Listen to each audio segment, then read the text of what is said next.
युवक समझ नहीं पाया, क्योंकि उसका पूरा जीवन पाने की दौड़ में बीता था। यही रावण के साथ हुआ। वह शिव को भी एक उपलब्धि की तरह प्राप्त करना चाहता था।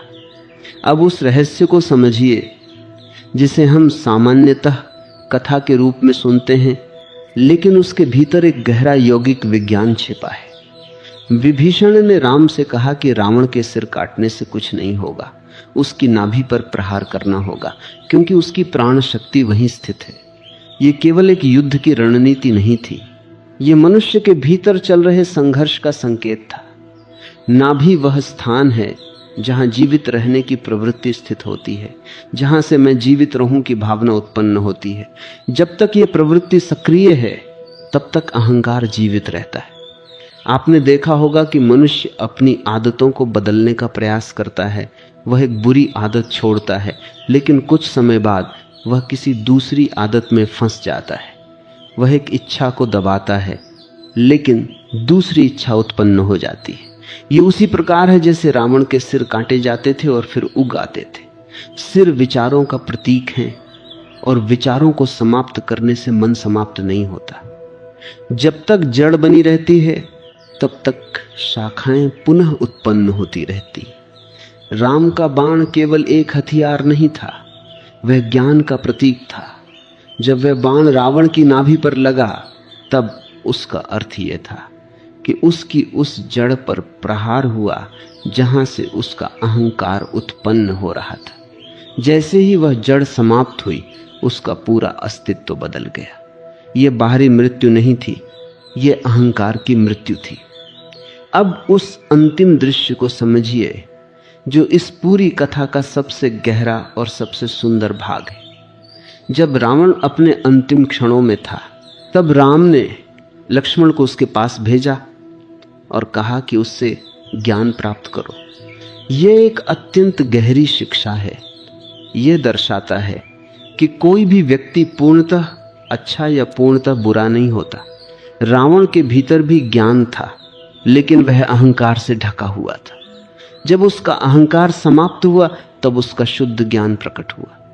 यह हमें क्या सिखाता है? यह सिखाता है कि समस्या ऊर्जा में नहीं, समस्या दिशा में है। वही ऊर्जा जो रावण को राक्षस बनाती है, वही ऊर्जा उसे एक महान ज्ञानी भी बना सकती है। अंतर केवल इतना है कि वह ऊर्जा किस दिशा में प्रवाहित हो रही है। अब अपने भीतर देखिए।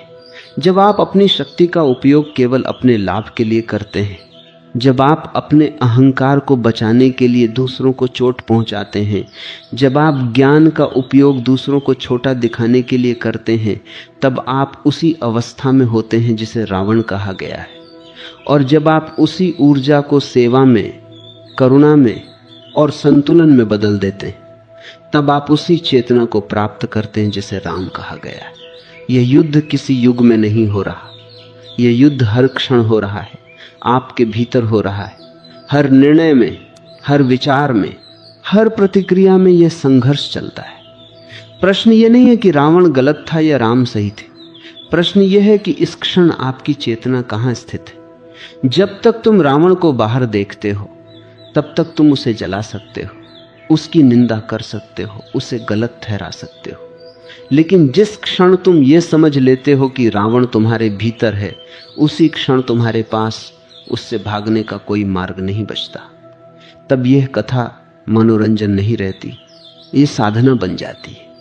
तुमने देखा कि रावण के पास ज्ञान था, शक्ति थी, तपस्या थी, शिव का आशीर्वाद था, फिर भी वह अशांत था। यह एक बहुत गहरा संकेत है। मनुष्य हमेशा यह मानता है कि यदि उसके पास पर्याप्त ज्ञान हो जाएगा, पर्याप्त शक्ति हो जाएगी, पर्याप्त संपत्ति हो जाएगी, तो वह संतुष्ट हो जाएगा।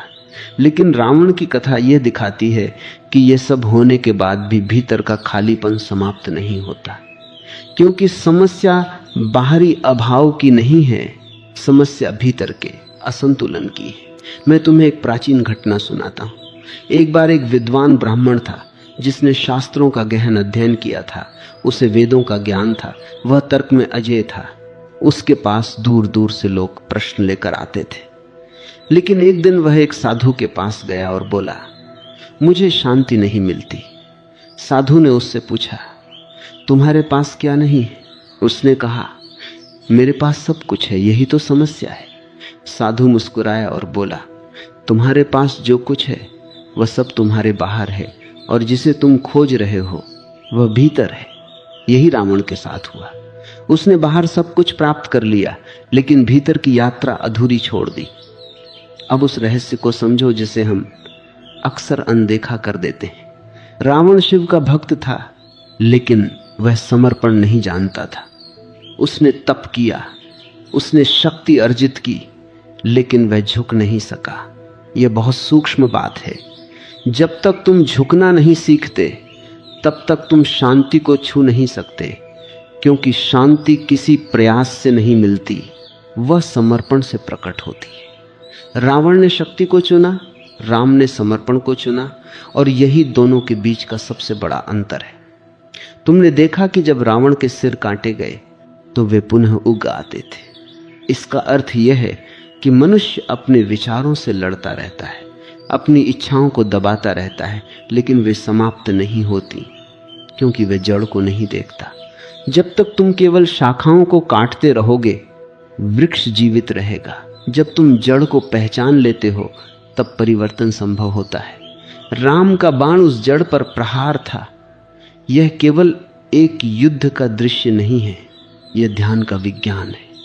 जब तुम्हारी जागरूकता इतनी तीव्र हो जाती है कि वह सीधे तुम्हारे अहंकार की जड़ को देख लेती है, तब वह स्वतः समाप्त होने लगता है। यह किसी बाहरी प्रयास से नहीं होता, यह भीतर की स्पष्टता से होता है। अब उस दृश्य को फिर से स्मरण करो, जब रावण अपने अंतिम क्षणों में था और राम ने लक्ष्मण को उसके पास भेजा। यह अत्यंत अद्भुत घटना है।